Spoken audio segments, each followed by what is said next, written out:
फाल्गुन मास के शुक्ल पक्ष की एकादशी को आमल की एकादशी, रंग भरी एकादशी, कुंज एकादशी के नाम से जाना जाता है। इस बार एकादशी तिथि का आरंभ 9 मार्च 2025 की सुबह 7:49 से हो जाएगा, जो कि 10 मार्च 2025 सोमवार की सुबह 7:50 पर एकादशी तिथि समाप्त हो जाएगी। अतः सूर्योदय व्यापिनी द्वादशी युक्त हरिवासर जो शुद्ध एकादशी रहेगी वो 10 मार्च 2025 सोमवार के दिन ही रहेगी। सभी भक्तजनों, माताओं, बहनों को एकादशी का व्रत 10 मार्च 2025 सोमवार के दिन ही रखना चाहिए तथा एकादशी व्रत का पारणा यानी व्रत खोलने का जो समय है वो 11 मार्च 2025 मंगलवार की सुबह 6:44 से लेकर के 9:44 तक व्रत का पारणा कर लेना चाहिए, यानी व्रत खोल लेना चाहिए। अगले दिन कोई और व्रत हो, जैसे प्रदोष का व्रत, मंगलवार का व्रत, तो ऐसी परिस्थिति में आपको फल, जल या फलाहारी वस्तु से ही व्रत का पारणा करना चाहिए। विष्णु एकादशी गीता तुलसी विप्रोधे नवः असारे दुर्ग संसारे षटपदी मुक्तिदायिनी। भगवान श्री हरि विष्णु जी का पूजन करना, एकादशी का व्रत रखना, गीता जी का पाठ करना, तुलसी जी का पूजन एवं दर्शन करना तथा ब्राह्मण देवताओं की सेवा करना, दान करना, उनको भोजन करवाना, गौ माता की रक्षा और सेवा करना, ये 6 कार्य इस कठिन संसार सागर को पार करने हेतु मुक्तिदायक बताए गए हैं। पूरे एक साल में 24 एकादशी आती है, लेकिन जिस साल अधिक मास या पुरुषोत्तम मास आता है उस साल 2 अधिक एकादशी यानी कुल मिलाकर के उस वर्ष 26 एकादशी होती है।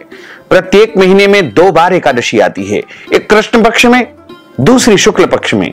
दोनों ही एकादशियों का भिन्न भिन्न महत्व हमारे धर्म ग्रंथों तथा पुराणों में बताया गया है।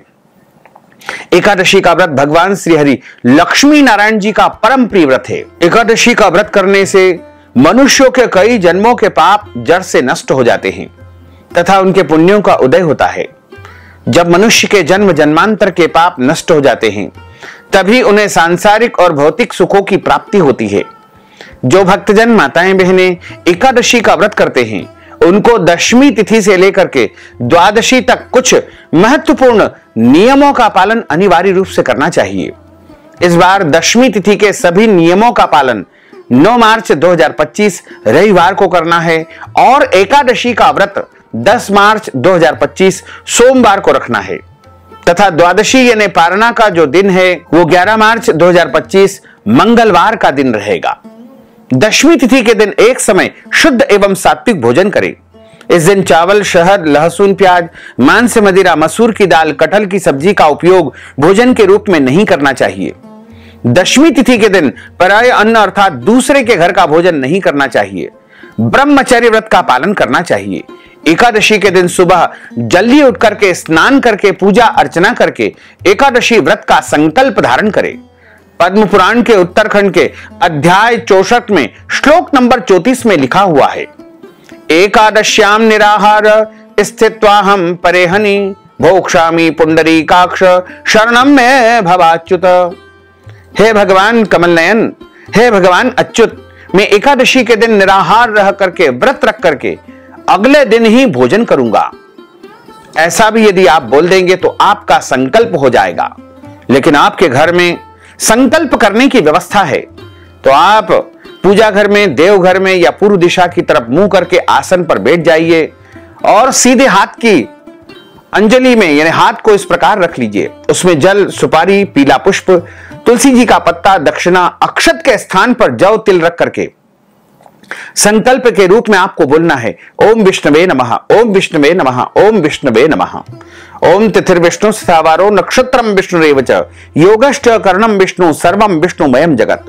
ओम विष्णुर्विष्णु विष्णु श्रीमद्भगवतो महापुरुषस्य विष्णोर आज्ञया प्रवर्तमानस्य अद्य श्री ब्रह्मणोन्हि द्वितीय प्रार्धे श्री श्वेतवाराह कल्पे वैवस्वत मन्वन्तरे अष्टाविंशतितमे कलियुगे कलिप्रथम चरणे भूर्लोके भारतवर्षे भरतखंडे जम्बूद्वीपे आर्यावर्तांतर्गत ब्रह्मवर्तैक देशे अवंतिकायां विशाला क्षेत्रे मध्य प्रदेशे भोपाल मंडलांतर्गते भोपाल नामनि नगरे सम्मत 2081 मासानां मासे पुण्य पवित्र मासैः फाल्गुन मासैः शुभैः शुक्ल पक्षैः एकादश्यायाम पुण्यतिथयोः अद्य दिवसे पुष्य दिवस नक्षत्रे कर्क राशिस्ते श्री चंद्रैः, कुंभ राशिस्ते श्री सूर्यैः, वृषभ राशिस्ते श्री देवराज गुरु, शेषेषु ग्रहेषु यथा यथम राशि स्थान स्थितस्सु एवं ग्रह गुण गण विशेषण विशिष्टायाम शुभ पुण्य तिथौ।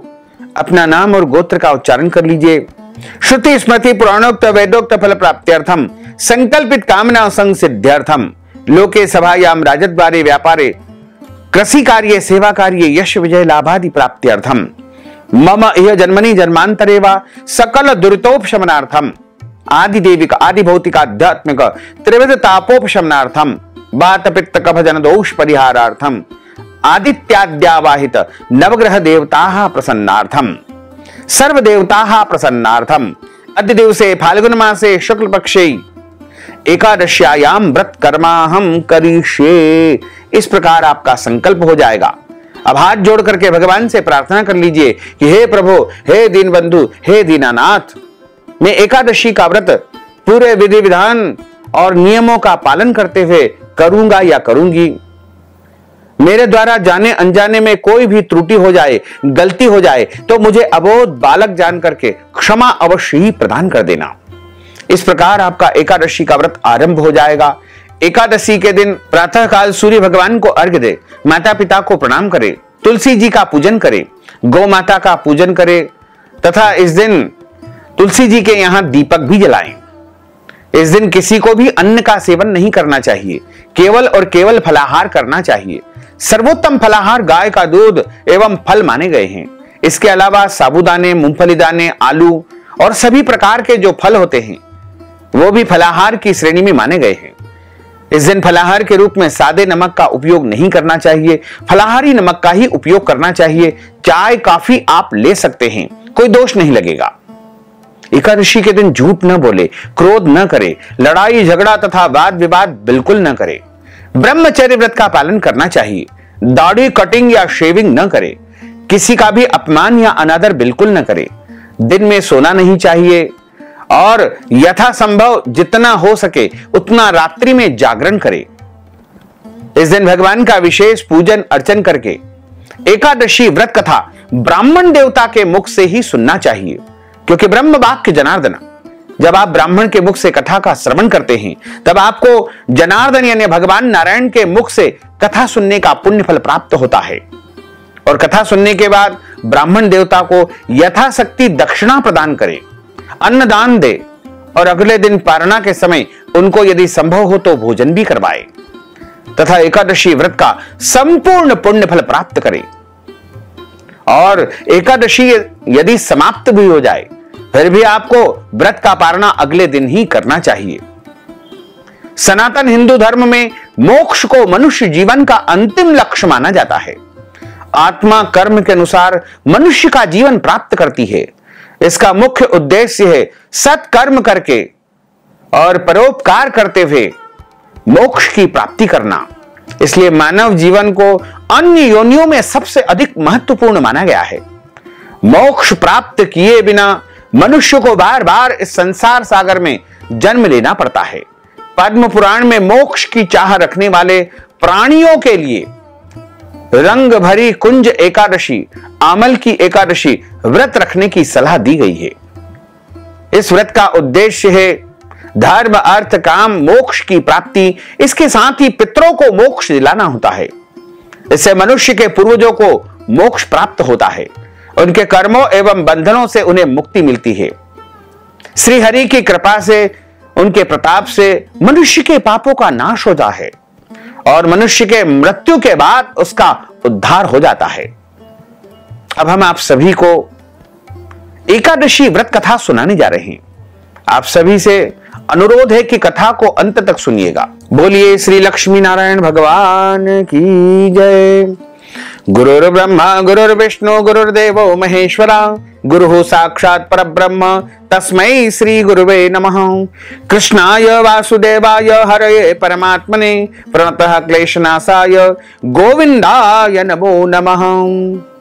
कस्तूरी तिलकं ललाटपटले वक्षस्थले कौस्तुभं नासाग्रे वरमोक्ति कंकर तले वेणुः करे कंकणम सर्वांगे हरिचंदनम सुललितम कंठे च मुक्तावलिम गोपस्त्री परिवेष्टितो विजयते गोपाल चूड़ामणिम फुल्लेन्दीवर कांतिमिंदु वदनम बरहावतन सप्रियम श्रीवत्सांकमुदार कौस्तुभधरम पीतांबरम सुंदरम गोपीनां नयनोत्पलार्चिततनुं गोपसंघावृतं गोविंदं कलवेणुवादन परम दिव्यांगभूषणं भजे। जय जय श्री राधा रमण, जय जय नवल किशोर, जय गोपी चित चोर प्रभु, जय जय माखन चोर। मात मेरी श्री राधिका, पिता मेरे घनश्याम, इन दोनों के चरणन में मेरा बारंबार प्रणाम। मोहिनी मूरत श्याम की वो मन रही समाय, जो मेहंदी के पात में लाली रही समाय। धन यौवन एक दिन उड़ जाएंगे जैसे उड़े कपूर, मन मूरख तू राम भज क्यों चाटे जगधूर। बोलिए श्री लक्ष्मी नारायण भगवान की जय, श्री वृंदावन बिहारी लाल की जय। एक समय की बात है, भगवान श्री कृष्ण को प्रणाम करते हुए राजा युधिष्ठिर ने उनको प्रश्न किया कि हे प्रभु, आज आपके श्री मुखारविंद से मैं फाल्गुन माह के शुक्ल पक्ष की जो एकादशी होती है उसकी व्रत कथा सुनना चाहता हूं। भगवान श्री कृष्ण कहने लगे कि हे राजन, आपने अति उत्तम प्रश्न किया है। भगवान कहते हैं कि एक समय की बात है, राजा मानधाता बोले कि हे वशिष्ठ जी, यदि आप मुझ पर कृपा करें तो किसी ऐसे व्रत की कथा कहिए जिससे मेरा कल्याण होगा। महर्षि वशिष्ठ बोले कि हे राजन, सब व्रतों से उत्तम और अंत में मोक्ष देने वाला आमल की एकादशी का व्रत आज मैं आपके सामने बताने जा रहा हूं, इस व्रत की कथा सुनाने जा रहा हूं। यह एकादशी फाल्गुन माह के शुक्ल पक्ष में आती है। इस व्रत को करने से समस्त पाप नष्ट हो जाते हैं। इस व्रत का फल 1000 गोदान के फल के बराबर होता है। अब मैं आपसे एक पौराणिक कथा कहता हूं, ध्यान पूर्वक सुनिए। एक वैदिश नाम का नगर था जिसमें ब्राह्मण, क्षत्रिय, वैश्य और शूद्र चारों वर्ण आनंद के सहित निवास करते थे। उस नगर में सदैव वेद ध्वनि गुंजायमान होती थी तथा पापी, दुराचारी, नास्तिक उस नगर में कोई नहीं था। उस नगर में चैत्रथ नाम का चंद्रवंशी राजा राज्य करता था। वह अत्यंत विद्वान तथा धार्मिक था। उस नगर में कोई भी व्यक्ति दरिद्र एवं कंजूस नहीं था। सभी नगरवासी भगवान श्री हरि विष्णु के परम भक्त थे। अबाल, वृद्ध, स्त्री, पुरुष एकादशी का व्रत किया करते थे। सभी भगवान में पूरी निष्ठा रखते थे। एक समय फाल्गुन मास के शुक्ल पक्ष की आमल की एकादशी आई। उस दिन राजा, प्रजा तथा बाल, वृद्ध सबने हर्ष पूर्वक व्रत किया। राजा अपनी प्रजा के साथ मंदिर में जाकर के पूर्ण कुंभ स्थापित करके धूप, दीप, नैवेद्य, पंचरत्न आदि से धात्री अर्थात आंवले का पूजन करने लगा और इस प्रकार स्तुति करने लगे, हे धात्री, तुम ब्रह्म स्वरूप हो, आप ब्रह्मा जी द्वारा उत्पन्न हुए हो और समस्त पापों का नाश करने वाले हो। आपको बारंबार प्रणाम है। अब आप मेरा अर्घ स्वीकार करो। आप प्रभु श्री रामचंद्र जी द्वारा सम्मानित हो। मैं आपकी प्रार्थना करता हूं, अतः आप मेरे समस्त पापों का नाश करो। उस मंदिर में सभी ने रात्रि में जागरण किया। रात के समय वहां पर एक बहेलिया यानी शिकारी आया जो अत्यंत पापी और दुराचारी था। वह अपने कुटुंब का पालन जीव हत्या करके किया करता था। भूख और प्यास से अत्यंत व्याकुल वह बहेलिया इस जागरण को देखने के लिए मंदिर के एक कोने में बैठ गया और भगवान श्री हरि विष्णु का महात्म और उनकी कथा का श्रवण करने लगा। इस प्रकार अन्य मनुष्यों की भांति उसने भी सारी रात वहीं पर बिता दी। प्रातः काल होते ही सब लोग अपने घर को चले गए, लेकिन वह शिकारी भी चला गया। घर जाकर उसने भोजन किया। कुछ समय बीतने के बाद उसकी मृत्यु हो गई। मगर उस आमल की एकादशी के व्रत कथा का श्रवण करने से, रात्रि जागरण करने से उसने राजा विदुरथ के घर में जन्म लिया। और उसका नाम वसुरथ रखा गया। युवा अवस्था आने पर वह चतुरंगणी सेना के सहित धन धान्य से युक्त होकर के 10,000 गांवों का पालन करने लगा। वह तेज में सूर्य के समान, कांति में चंद्रमा के समान, वीरता में भगवान विष्णु के समान और क्षमा में पृथ्वी के समान था। वह अत्यंत धार्मिक, सत्यवादी, कर्मवीर और भगवान विष्णु का परम भक्त था। वह प्रजा का पालन बड़े भाव से किया करता था। दान देना उसका नित्य कर्तव्य था। एक दिन राजा शिकार खेलने के लिए गया। देवयोग से वह रास्ता भटक गया और दिशा ज्ञान न होने के कारण उसी वन में एक वृक्ष के नीचे सो गया। थोड़ी देर बाद पहाड़ी म्लेच्छ पर वहां आ गए, यानी पहाड़ों पर जो म्लेच्छ रहते हैं वो सब आ गए और राजा को अकेला देख करके मारो मारो शब्द करते हुए राजा की ओर हमला कर दिया। दौड़ पड़े। म्लेच्छ कहने लगे कि इसी दुष्ट राजा ने हमारे माता पिता, पुत्र, पौत्र आदि अनेक संबंधियों को मारा है तथा देश से निकाल दिया है, अतः इसको अवश्य मारना चाहिए। ऐसा कह करके वे म्लेच्छ उस राजा को मारने दौड़े और अनेक प्रकार के अस्त्र शस्त्र उसके ऊपर फेंकने लगे। वे सब अस्त्र शस्त्र राजा के शरीर पर गिरते ही नष्ट हो जाते और उनका वार पुष्प के समान प्रतीत होता। अब उन म्लेच्छों के अस्त्र शस्त्र उल्टा उन्हीं पर प्रहार करने लगे, जिससे वे मूर्छित होकर गिरने लगे।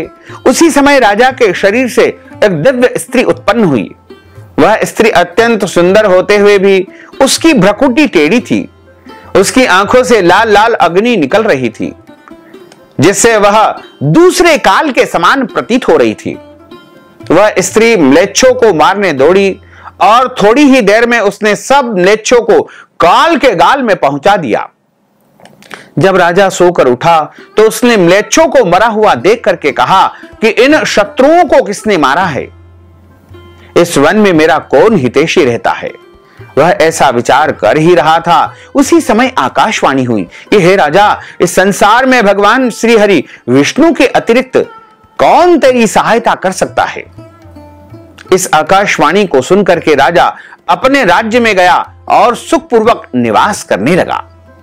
महर्षि वशिष्ठ बोले कि हे राजन, यह आमल की एकादशी के व्रत का प्रभाव था। जो मनुष्य आमल की एकादशी का व्रत करते हैं वे प्रत्येक कार्य में सफल होते हैं और अंत में भगवान श्री हरि विष्णु के लोक को प्रस्थान करते हैं। बोलिए श्री लक्ष्मी नारायण भगवान की जय।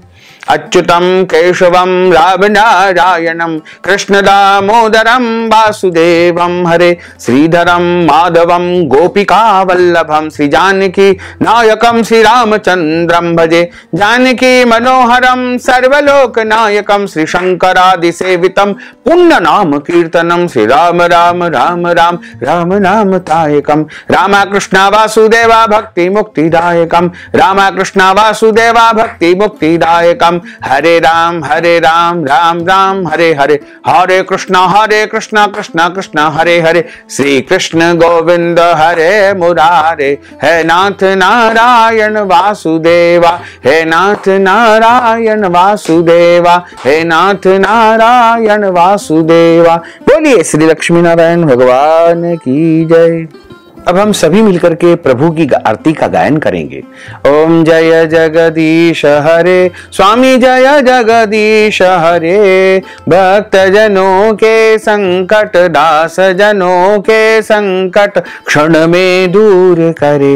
ओम जय जगदीश हरे जो ध्यावे फल पावे दुख बिन से मन का स्वामी दुख बिन से मन का सुख संपत्ति घर आवे सुख संपत्ति घर आवे कष्ट मिटे तन का। ओम जय जगदीश हरे मात पिता तुम मेरे शरण गहूं में किसकी स्वामी शरण गहूं में किसकी तुम बिन और न दूजा प्रभु बिन और न दूजा आस करूं मैं किसकी। ओम जय जगदीश हरे तुम पूर्ण परमात्मा तुम अंतरयामी, स्वामी तुम अंतरयामी। पार ब्रह्म परमेश्वर, पार ब्रह्म परमेश्वर, तुम सबके स्वामी। ओम जय जगदीश हरे, तुम करुणा के सागर, तुम पालन करता, स्वामी तुम पालन करता। मैं सेवक तुम स्वामी, मैं सेवक तुम स्वामी, कृपा करो भरता। ओम जय जगदीश हरे, तुम हो एक अगोचर सबके प्राणपति, स्वामी सबके प्राणपति। किस विध मिलहूं दयामय, किस विध मिलहूं दयामय, तुमको मैं सुमति। ओम जय जगदीश हरे, दीन बंधु दुख हरता, तुम ठाकुर मेरे, स्वामी तुम रक्षक मेरे। अपने हाथ उठाओ, अपनी शरण लगाओ।